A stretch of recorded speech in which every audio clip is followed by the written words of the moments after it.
Okay, the process, episode 6, Epi- post-production. Post-production. Post-production. Um, all right, so we've shot our film. We have all of the footage. This episode will cover everything that happens from the time you get your footage to having a finished product and all of the fun supplemental materials that go along with that final product. Um, the trailer, your key art, all that good stuff that then becomes your marketing materials and like your calling card for the film.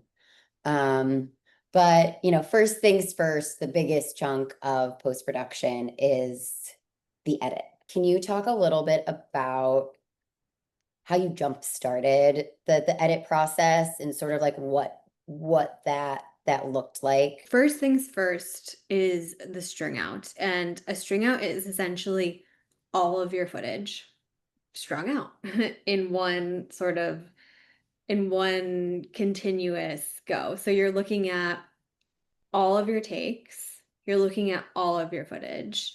I think for a short film, that's definitely like a feasible thing to do. It's still a lot of footage to look through, definitely like hours, but I think as a director, like you want to see everything that you have. You want to understand all of the footage so that when you start getting into that assembly cut and fine cut, you you know what shots you're liking. Um, Mhm.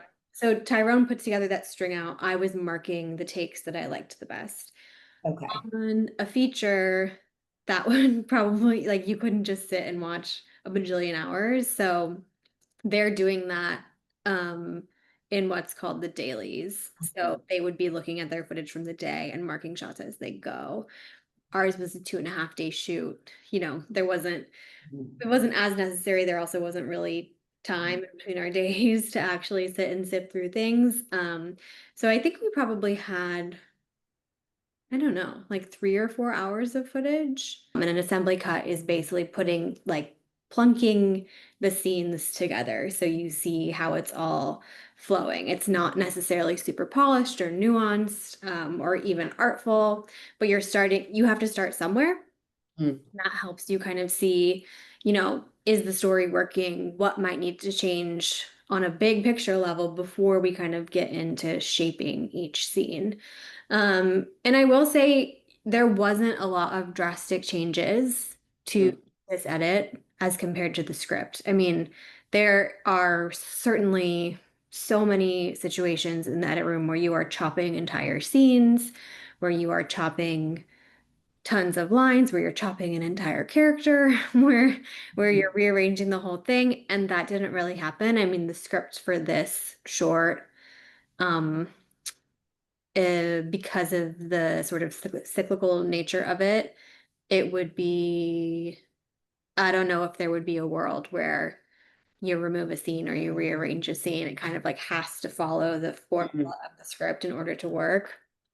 So there really wasn't any major shifts like that in that assembly cut process, which is great. And once we landed that assembly cut, then we kind of start going in and getting toward our fine cut. And that's when I started going into the room with Tyrone and sitting with him, and we would kind of take it scene by scene. Mm. So, he put together his first big assembly cut. He sent it over to me for feedback.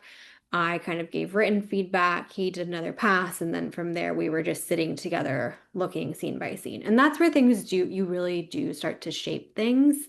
Like the broad strokes of the film didn't change, but there's so much you can do in the edit to shape a scene and a character and all of that. So um, it's a long process, You're uh, I feel like it sounds like being in the edit. It's like glamorous, but in reality, you're like sitting in a room for many hours a day, trying stuff with your editor and solving problems where things are not quite working. I'm wondering if we can get like a little bit more into the nitty-gritty on the couple of scenes that needed reshaping in the edit? Because there are actually two hospital scenes that come to mind for me where we moved things around and or pulled in shots from coverage on a different scene Mhm. to build things out. There was one scene where we didn't really get the coverage that we wanted in order for the scene to really flow, and we ended up pulling shots from another scene and plunking them into this scene in order to kind of make it all work. If you were really paying attention, you'll notice that one character's clothes like completely change.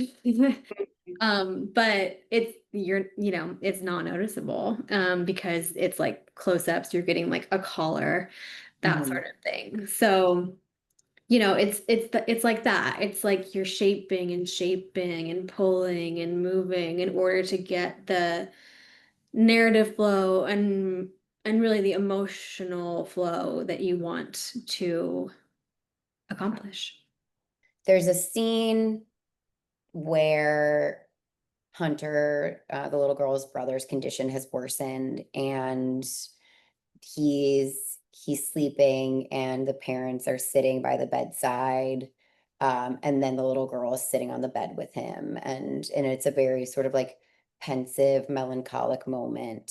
For that scene in particular, we really just like didn't get the coverage we needed.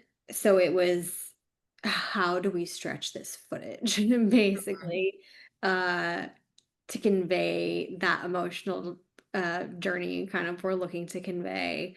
It was like, we had a shot of the hands and then there was meant to be kind of a transition shot to get her like laying next to Mm, Hunter and like we didn't get that. And I think, yeah, what you come to realize in the edit is that you maybe don't need as many shots as you think you did. Like it doesn't bother me at all that you go from like holding hands this way to like now she's laying here. You can show that she's here and then you can show that she's there and in a way that shows the passage of time and it's like more um it can hit harder emotionally to not show every single action. mm, You know what I mean?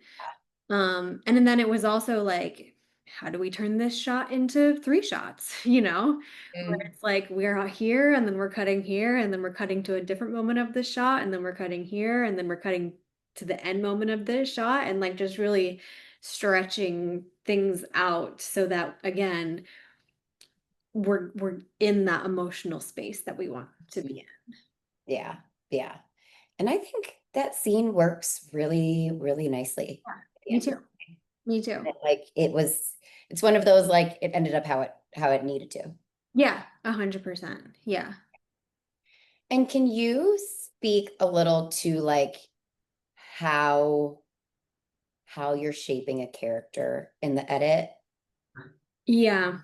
Hopefully, you have multiple takes of each line. You might not always.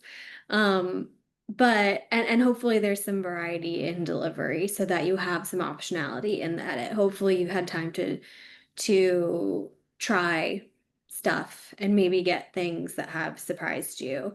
And so there's so much you can do in the edit with you know, let's try this delivery here and this delivery there that really completely could change an actor's performance, right? Or change like the tone of a character based on the take that you're using.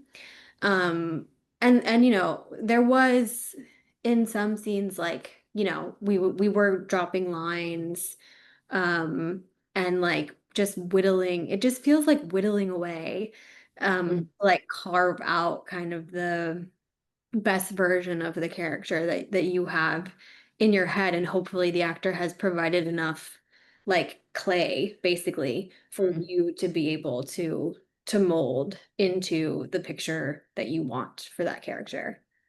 mhm.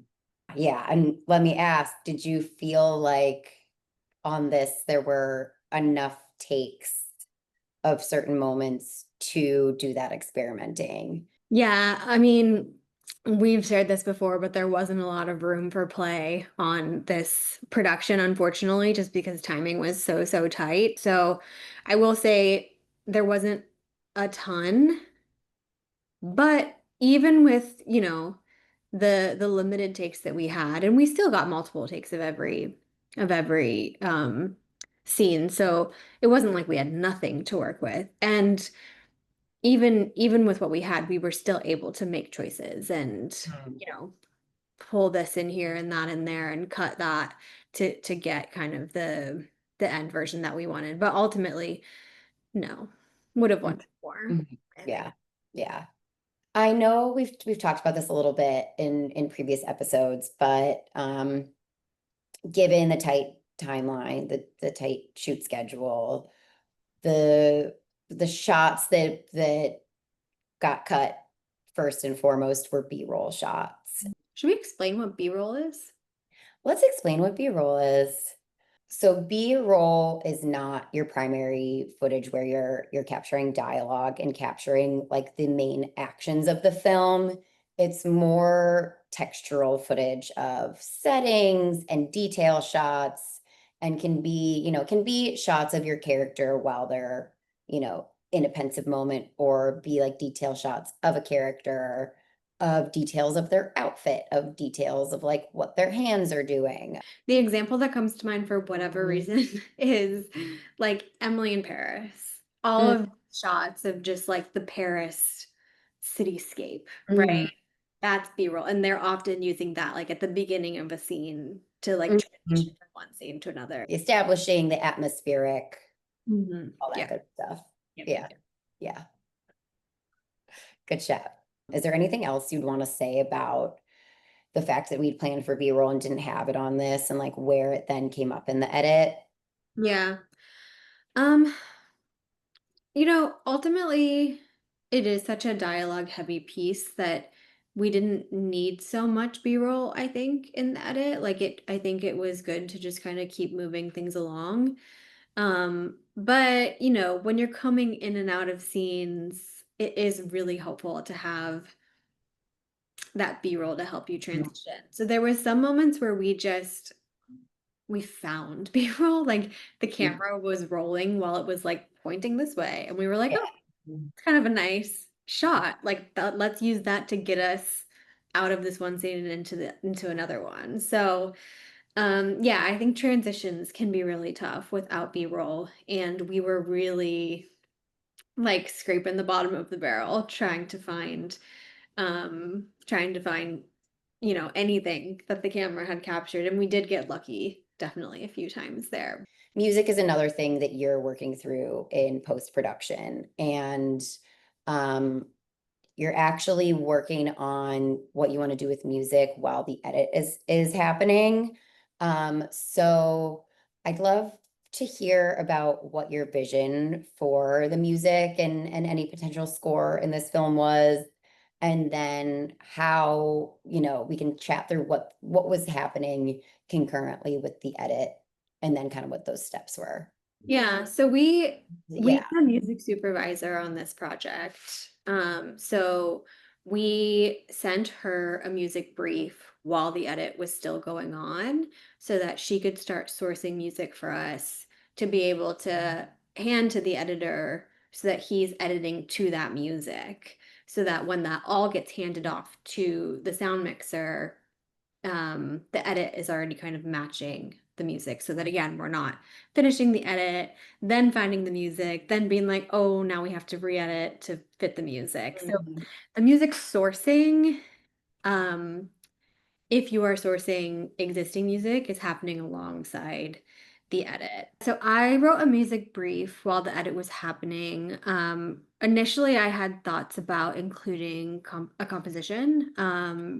I thought maybe the hospital scenes would really benefit from music. But as we were working through the edit, I ultimately decided that it was more powerful when you just heard kind of silence and the sounds of the hospital. Um, so we ended up only using two tracks for Mhm. this project. So the first track was kind of essentially stock, like what we sourced from a free library, and that worked really well. But for the second song, we wanted it to be something a little bit more recognizable, a little bit more impactful. And so we ended up reaching out to Bon Iver's team to see if we could source a track from him. We had originally gone and asked if we could get something from his brand new EP, which they obviously said no, which is totally fine. We ended up pulling something from an older album, which was actually like the perfect song for so many reasons. So we ended up getting his song Perth for a 1 year festival license for a reasonable cost that we felt like was worth it. And that was a really exciting moment to get that song and to have um like Bon Iver involved in the project in some small way. Yeah, yeah. And it works beautifully. It does just up the production value so much. Yeah, that was such an exciting moment for sure when we got the number, the okay and the number. And it was like, oh, that's achievable. Yeah, Yeah. so then from there, we have our songs, we're picture locked, and all of that gets handed off to our sound mixer, who's then going in and your sound is so important. It's really for me the number one thing that will take me out of a film. If the sound is like not working or it's jarring or the balance is off, it's like it's hard Mhm. for me to watch. And you never really see issues with sound in features, of course, because they've got the pros on there. But for short films in particular, I think it can sometimes get overlooked, and it's really not something that you want to skimp on. And for us, we shot a lot of this film in a New York City public park. So the sound was a little bit of a challenge. I think kind of breaking down a little bit of what it is that a sound mixer in post-production is handling. It's cleaning up dialogue, and if there are other diegetic sounds layering behind dialogue that you don't want there, being able to isolate and strip those out. It's leveling out your dialogue with other diegetic sound that's been captured. And then there's a sound design element. So that's the sound mix, and there's sound design, which is adding in other sound effects. Um, and that can be anything from like something that's like a little bit more abstract and and moody to there are hospital scenes in this film adding in the beep of a heart monitor machine, or adding in the sound of birds chirping. One other element of the final sound mix that sometimes happens on a film, not always, is ADR, which stands for automated dialogue replacement. And that's where, if there's a piece of dialogue in that you recorded on set that is a little unclear, or like there's other sounds conflicting in the background, you're just ultimately not happy with how that dialogue sounds. You'll have that actor come in and re-record that line of dialogue. And so there was one or two lines of dialogue that we had Arcadia, who plays our lead, Callie, come in and re-record. She came into the sound mixer studio, and we you put up the film and play it through a couple of times with the piece of dialogue that's already there. And then she went through a few rounds of trying to exactly match the pace and the tone so that what we're recording separately does feel like it's actually what she's saying in the scene. Yeah. And she killed it. Yeah, that went very smoothly. And the other thing that ADR is used for, um, particularly in like TV shows, I think, is it's not even replacing audio. It's like introducing new audio. Like if in the edit you're like, oh man, we really need someone saying like, hey you, or whatever. Mhm.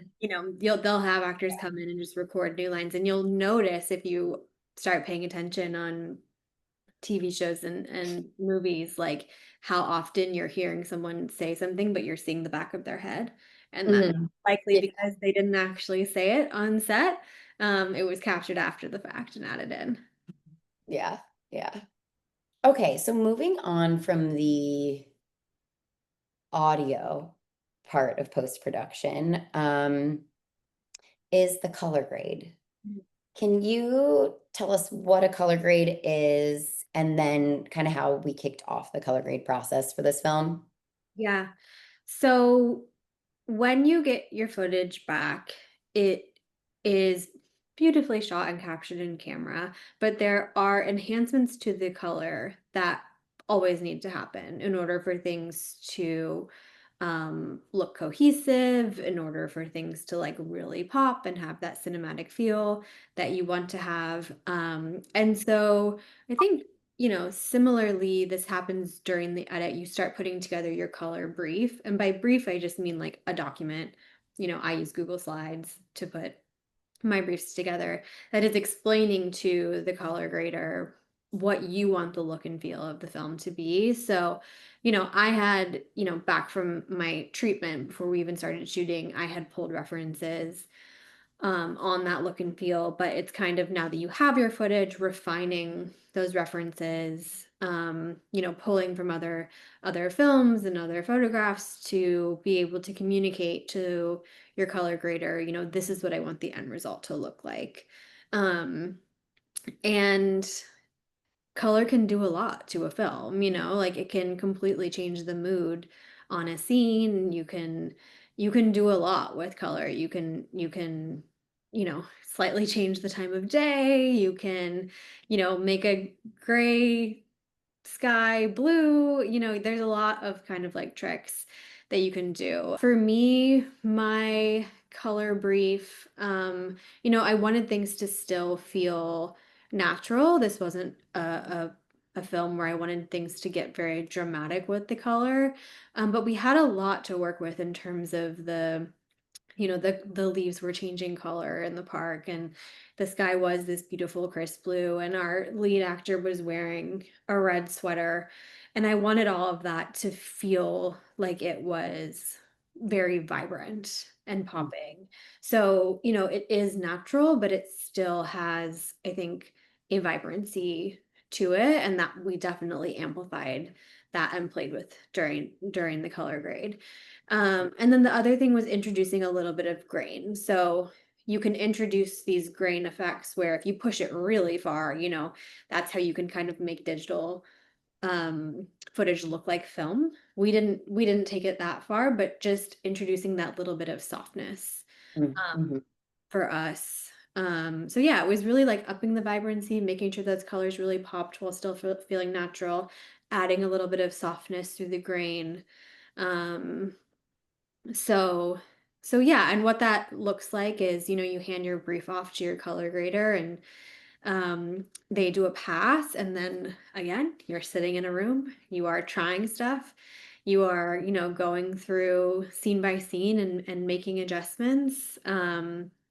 And yeah, that's what a lot of what post is. It's just like sitting in dark rooms, Yeah, yeah. tweaking It's things. kind of nice. It's like It kind of is. soothing. Um, and so for the color grades, the in-person color grade sessions, who all was in the room for those? Yeah, it was me and the DP, and then I think your producer will come in probably likely towards the end. Um, so yeah, I mean, your DP is, it's their role on the film to guide and lead the visuals of your project. And so the color grade is 100% part of that. And so for me, I want the DP to have input there so that they feel like they're seeing their vision all the way through. Hmm. Yeah, yeah. And I will say that's not always how it shakes out in Mhm. post-production, but I think, um, especially like at this phase of our filmmaking careers and bringing on a DP that you're really like, you've chosen for their visual vision, um, and you really value their opinion, like why not have them in the room? Yeah. Uh, Yeah. It's definitely not standard. And like ultimately, as the director, you're making the final call.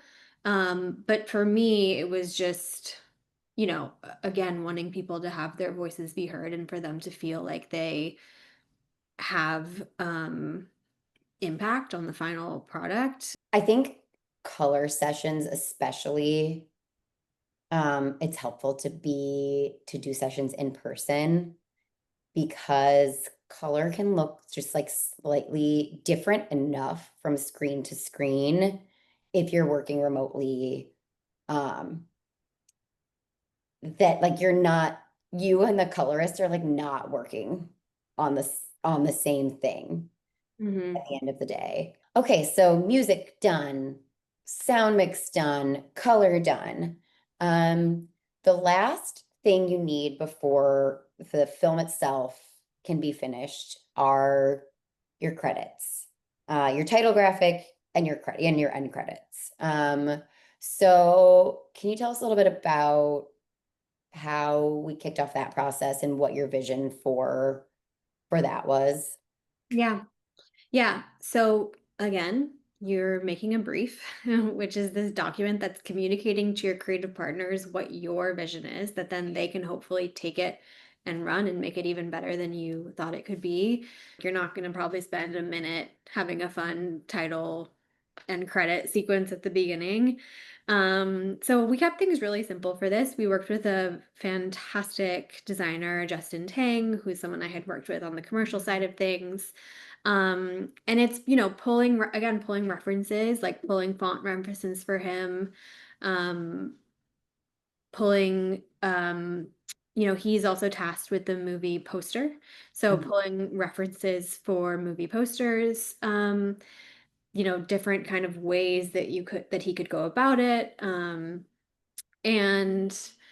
And yeah, kind of handing that off to him and then seeing what he comes back with and then doing a few rounds of feedback. The one that we landed on, I think, felt the most special. And then, yeah, the end credits were kind of super simple, white on black, pretty clean font. And yeah, just not distracting or kind of taking up too much space. mhm.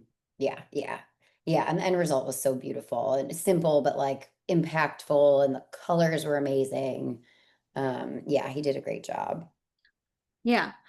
Yeah, and that, the movie poster ends up being, gets a lot of visibility, right? It's like what you're sending out to film festivals, it's what you're promoting on your website and your social media. So it is important that that has intrigue, I think. Mhm, mhm. Yeah, yeah. Once you have your title graphics and your end credits, then you share those with your editor. You've got your final edit of the film, your color grade, your final sound mix, and your graphics. And then your editor then takes and combines all of those components into the final conform. And then from there, they send you the final cut of the film with all of these things incorporated. Um, you do start to get into how to export the film for various formats. There are different nuances to the formats in which a film can be exported that like your editor will know, or like wherever it is that you're submitting to will have guidelines around what they want or need. But that's also like a key detail to like how you're actually getting that film file at the end of the day. Um, and then bringing our editor back in. Um, the other promotional asset that you want to come away from this post-production process with is your trailer Mhm. for the film. Your trailer and your key art, your film poster, key art is another name for your poster, series of posters. Um, those are your marketing materials. That's how you're getting people excited about the film. And so, it's important to also have on your radar that you're going to want a trailer. It's important to like flag that to your editor so they, at the beginning and like when you're first having conversations with them, so they know that that's another deliverable that you want to get from them. Um, and so Tyrone also made a trailer for us. can you talk a little bit about kind of how the trailer came together? Yeah. I feel like the trailer was harder than the film for in this case. I mean, with a film, you have like 20 minutes or 10 minutes or, a long time, and then you're trying to condense that whole story or the key parts of that story into a minute. I think for us, like for a short film, going beyond a minute just felt a little like egregious. And, this is living primarily on social media. We know attention spans are short there. So a minute felt like the right length for us. And yeah, it's really hard to thread the needle of like what do we show? What do we want to keep for the film? A few key components you want to be mindful of when you're putting your trailer together are introducing your characters, giving enough of a snippet to establish who these people are, um, hinting at the conflict that's going to play out and the stakes enough to really get people interested. And then making sure that the tone is representative of the film that people will ultimately be watching. Yeah. Uh, Yeah. and, some scenes, highlighting some scenes throughout where you're seeing how the characters are dealing with the core conflict. But yeah, without giving too much away. Yeah. I remember in the first cut of the trailer, there was like such a key line that showed up in that first cut that was like, no, we got to save that for the film. Yeah. You can't give that away. Yeah. And then for us, we ended up actually sourcing a new song for the trailer. The kind of upbeat song that we had for the montage wasn't a fit tonally, and then the Bon Iver song, we didn't have a Mhm. license to use it for the trailer. So we ended up sourcing a new song specifically for the trailer. I think probably most often you'll be using a song that is in your film already. But for us, just with licenses being what they were, we ended up sourcing a new track. Yeah, yeah. Yeah, and sometimes depending on the film, like the score uh, Hmm. is used as well. Hmm. Yes, for this one, there's we really needed to strike a very specific tonal balance that Hmm. we went through a few potential songs before we found the one that was like, you know, emotional and a little bit sad, but elements of hope, but without being like feeling cheesy. Like it's a very fine, it's a very, very specific thing that you need to work to find oftentimes. Yeah, definitely. Yeah, for a short film, the trailer also needs to do the job of kind of showcasing your work and being able to live in your portfolio, for a while before the film is actually available online. So that's another way of looking at it too. Like it's not necessarily just a teaser, it's also kind of a piece that is um, part of your portfolio for a while before the film is available. And then from there, you've got the film, Not a film. got your trailer, you've got your art.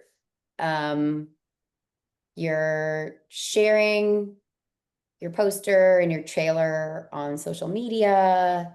You're putting the film on a password protected site like a Vimeo and password protecting it to then send to festivals for review.